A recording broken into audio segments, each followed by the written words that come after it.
नमस्कार, मी आरती कुलकर्णी. महाराष्ट्र नामामध्ये तुमचं स्वागत आहे. बघूया राज्यभरातल्या महत्त्वाच्या हेडलाईन्स. आणि विश्वासाने सांगतो की 1 वर्षामध्ये 5000 गावं आम्ही दुष्काळमुक्त करू.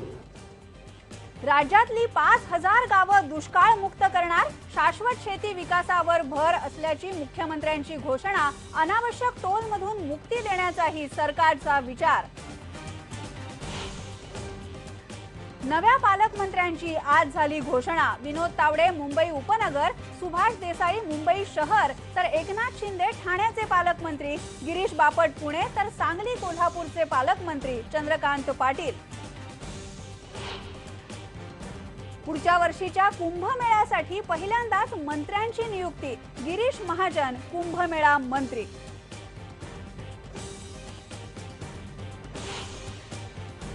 गडचिरोलीमधल्या आरोग्य व्यवस्थेच्या दैनावस्थेची आणखी एक कहाणी. लाखो रुपये खर्च करून बनवलेलं फिरतं हॉस्पिटल 2 वर्षांपासून धूळ खात पडून, पण सिरोंचा मधल्या अँब्युलन्सला मात्र मिळाले डॉक्टर. 31 डिसेंबरसाठी मुंबईमध्ये महिला सुरक्षेला प्राधान्य. 75% पोलीस लावणार बंदोबस्तावर. महिला पोलीस आणि छेडछाड विरोधी पथक सुद्धा करणार तैनात. अभिनेता संजय दत्तच्या सुट्ट्यांची होणार चौकशी. गृहराज्यमंत्री राम शिंदे यांची घोषणा. इतर कैद्यांना सोडून फक्त संजय दत्तलाच सुट्ट्या मिळत असल्यास कारवाई.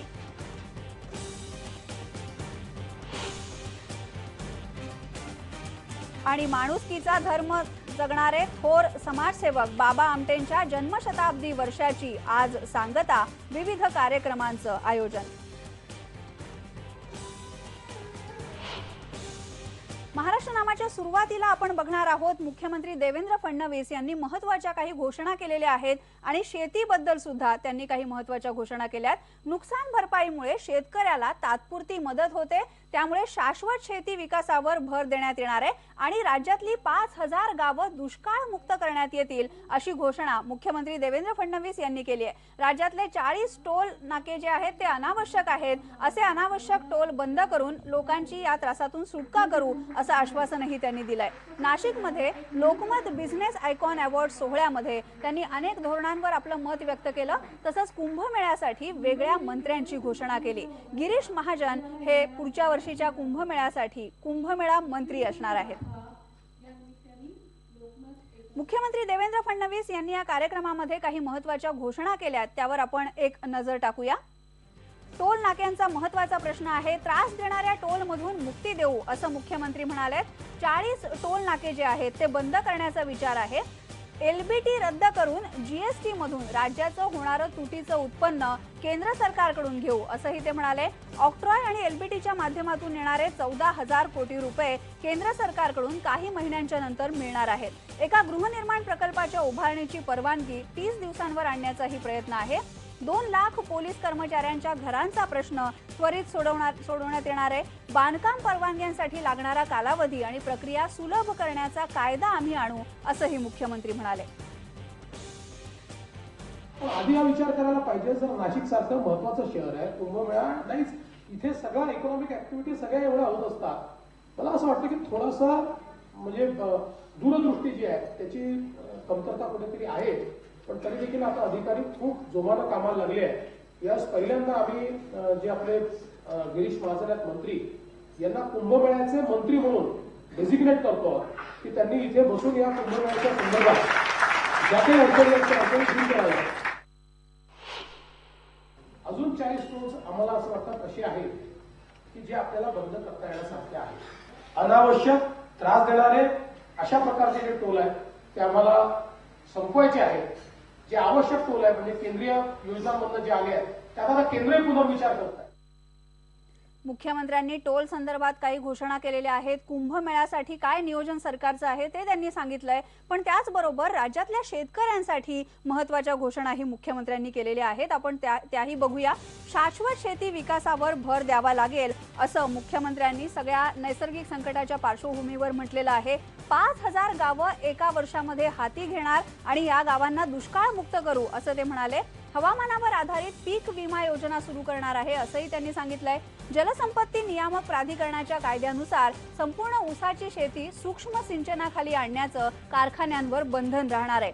2056 हवामान केंद्र राज्यामध्ये उभारणार असं त्यांनी म्हटलंय. 29,000 ग्रामपंचायतींमध्ये हवामान केंद्र उभारण्यात येणार आहेत.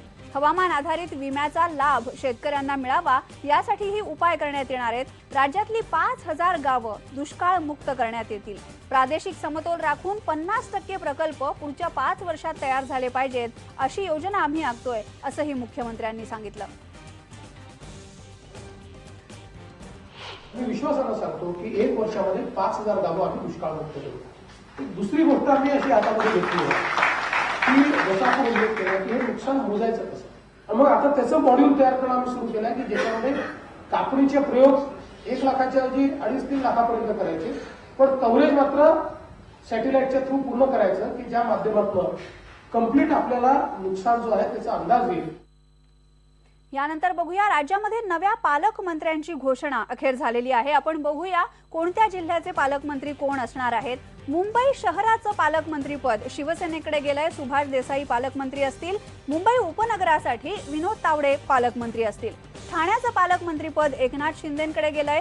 पुण्याचे पालकमंत्री असतील गिरीश बापट. नागपूरचे पालकमंत्री चंद्रशेखर बावनकुळे. नाशिक आणि नंदुरबारसाठी गिरीश महाजन यांचं नाव आहे. जळगाव बुलढाण्यासाठी एकनाथ खडसे हे पालकमंत्री असतील. बीड आणि लातूरसाठी पंकजा मुंडे पालकमंत्री पदाची जबाबदारी सांभाळतील. औरंगाबादमध्ये रामदास कदम हे पालकमंत्री असणार आहेत.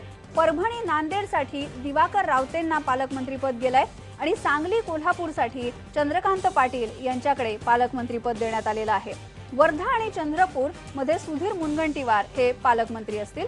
पालघरमध्ये विष्णू सावरा गडचिरोलीचे पालकमंत्री अमरीश अत्राम, सातारामध्ये विजय शिवतरे आणि सिंधुदुर्गमध्ये दीपक केसरकर यांची पालकमंत्री म्हणून निवड झालेली आहे.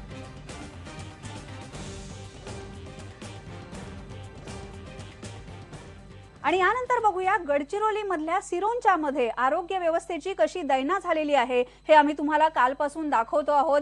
गडचिरोली मधल्या सिरोंचा मध्ये अँब्युलन्स आहेत पण तिथे डॉक्टर नाही आणि त्यामुळे रुग्णांना ताटकळत बसावं लागतं. ही जी दृश्य आपण बघतोय, एक आदिवासी दाम्पत्य आपल्या आजारी जुळ्या मुलांना घेऊन अँब्युलन्सची वाट पाहत बसलेलं होतं आणि अँब्युलन्स खूप उशिरानं इथे दाखल झाली. तर दुसऱ्या बाजूला काही रुग्णांना तेलंगणातल्या हॉस्पिटलमध्ये नदी पार करून नेलं जात होतं. गडचिरोलीची ही दृश्य दाखवल्यानंतर आम्ही अमरीश अत्राम यांच्याशी सुद्धा बोललो होतो आणि 5 दिवसात या प्रकरणामध्ये कारवाई केली जाईल असं आश्वासन त्यांनी दिलेलं होतं. आणि आता गडचिरोलीतल्या सिरोंचा मध्ये अँब्युलन्स सेवेला डॉक्टर रुजू झालेले आहेत आणि त्यामुळे सिरोंचा भागातल्या रहिवाशांच्या सेवेसाठी अँब्युलन्सला अखेर डॉक्टर मिळालेले आहेत. IBN लोकमतच्या या इम्पॅक्ट बद्दल आपण बोलूया आमचे रिपोर्टर महेश तिवारी यांच्याशी.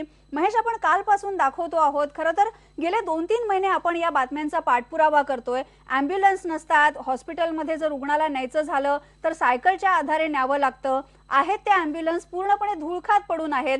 आता ही एका प्रकरणामध्ये कारवाई झाली आहे, पण गडचिरोली मधल्या सगळ्याच आरोग्य व्यवस्थेची सुधारणेबद्दल सरकार गंभीर दिसतंय का? आरती, खरं आहे, कालपासून आपण जी बातमी लावून धरली होती त्याचे परिणाम आज आपल्याला पाहायला मिळत आहेत. आणि 108 अँब्युलन्स ही रुग्णवाहिका काल वेळेवर उपलब्ध न झाल्यामुळे ते जी 2 जुळी बालकं होती त्याच्यापैकी एका बालकाचा अहेरीला मृत्यू झालेला आहे आणि दुसऱ्या बालकाला आज गडचिरोलीवरून नागपूरला उपचारासाठी हलवण्यात आलेला आहे. आणि ही जी रुग्णवाहिका आहे त्या रुग्णवाहिकेच्या संदर्भातलं आपलं सातत्यानं जे वृत्त प्रसारित झालं त्याची गंभीर दखल आरोग्य खात्याने घेतलेली आहे. आरोग्यमंत्री दीपक सावंत यांच्या निर्देशानुसार आज या 108 रुग्णवाहिकेसाठी एक डॉक्टर रुजू झालेला आहे. आणि विशेष म्हणजे आज ही रुग्णवाहिका एका रुग्णाला त्या डॉक्टरसह घेऊन पुढे अहेरीला गेली आहे उपचारासाठी. बरोबर. लोकमतनं केलेलं महेश, धन्यवाद या बातमीचा पाठपुरावा केल्याबद्दल. आणि आपण बघितलं की अखेर अँब्युलन्समध्ये डॉक्टर रुजू झालेले आहेत, पण तरी सुद्धा मुंबईपासून 2000 किलोमीटर अंतरावर हे गडचिरोली मधलं सिरोंचा येतं. या सिरोंचामध्ये लाखो रुपये खर्च करून एक फिरतं रुग्णालय उभारण्यात आलं, पण हे फिरतं रुग्णालय सुद्धा 2 वर्षांपासून धुळखात पडलेलं आहे. याबद्दलचा महेश तिवारीचा आणखी एक रिपोर्ट. योग्य आरोग्य सुविधा मिळण्यासाठी 2005 मध्ये केंद्र सरकारनं राष्ट्रीय ग्रामीण भारत आरोग्य अभियान सुरू केलं आणि या अभियानाअंतर्गत एक अनोखं नवीन उपक्रम होता फिरतं रुग्णालय. सध्या आपण बघू शकतो या ठिकाणी नॅशनल मोबाईल मेडिकल युनिट हे जे दिसत आहे हे फिरतं रुग्णालय आहे.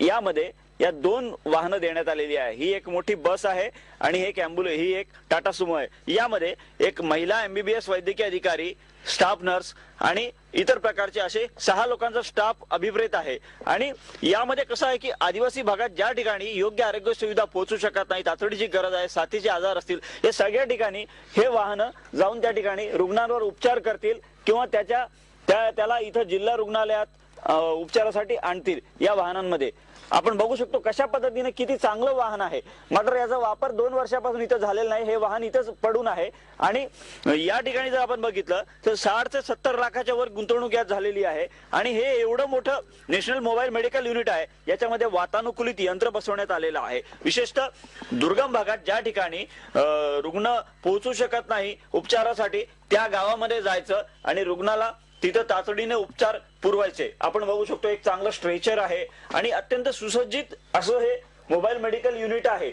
मात्र याचा वापर झालेला दिसत नाहीये. 2 वर्षापासून डॉक्टर नसल्याच्या कारणावरून हे याच ठिकाणी उभं आहे आणि वापर नाही झाला तर भंगारात जाऊ शकतं. या संकल्पना अशी होती की आदिवासी भागामध्ये हे जे मोबाईल मेडिकल युनिट आहे हे स्वयंसेवी संस्थांना वापरायला देणं, त्यांना आर्थिक अनुदान देणं. मात्र योग्य अशी एकही स्वयंसेवी संस्था प्रशासनाला आढळली नाही. हे एक खेदजनक म्हणावं लागेल.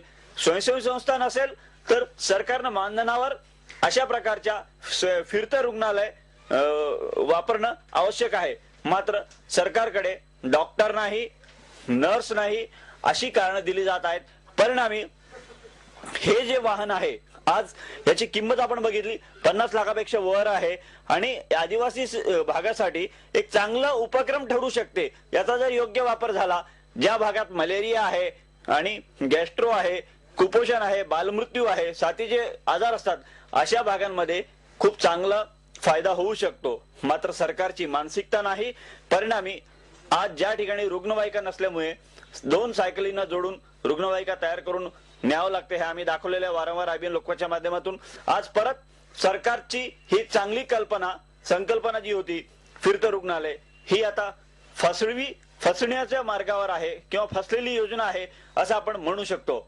महेश तिवारी, IBN लोकमत, सिरोंचा, गडचिरोली. आणि यानंतर महाराष्ट्र नामामध्ये आपण एक ब्रेक घेणार आहोत. ब्रेक नंतर राज्यातल्या आणखीही महत्त्वाच्या बातम्या बघूया. पहा फक्त IBN लोकमत.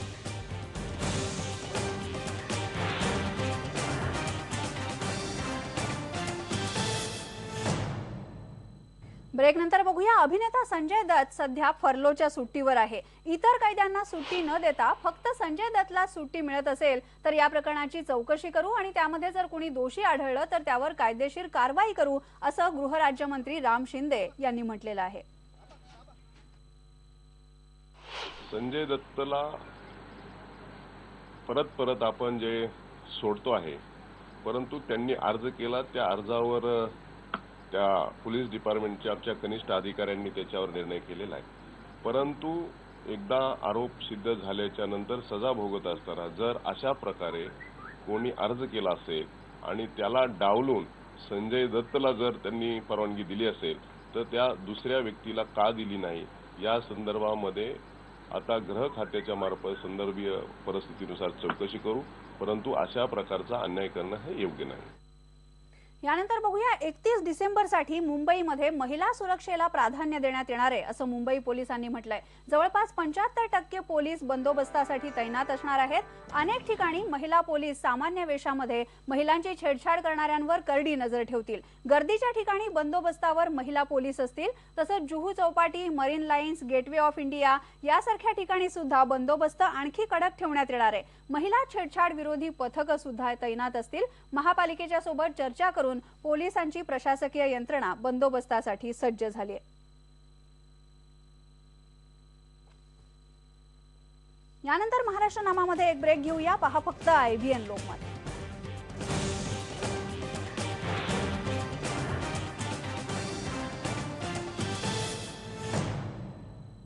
ब्रेक नंतर बघूया सिंधुदुर्ग आणि कोल्हापूरमध्ये कर्नाटकमधून येणाऱ्या जंगली हत्तींचा उपद्रव आहे आणि म्हणूनच या 3 जंगली हत्तींना पकडून त्यांना माणसाळवण्याच्या मोहिमेला नव्या वर्षाच्या पहिल्या आठवड्यामध्ये सुरुवात होणार आहे। पण या हत्तींना पकडल्यानंतर कर्नाटकमध्ये पाठवलं जाणार नाहीये, तर सिंधुदुर्गातल्या तिलारी धरण परिसरामध्ये सरकारी जागेत त्यांचं अभयारण्य केलं जाणार आहे। सिंधुदुर्गचे नवे पालकमंत्री आणि ग्रामविकास राज्यमंत्री दीपक केसरकर यांनी याबद्दल सांगितलं। वन विभागाच्या आणि महसूल विभागाच्या अधिकाऱ्यांची त्यांनी एक बैठक घेतली। या बैठकीमध्ये या मोहिमेच्या सगळ्या तयारीचा आढावा घेण्यात आला। या मोहिमेसाठी सुमारे 70 लाखांचा निधी लागणार आहे आणि तोही पूर्णपणे उपलब्ध झालाय।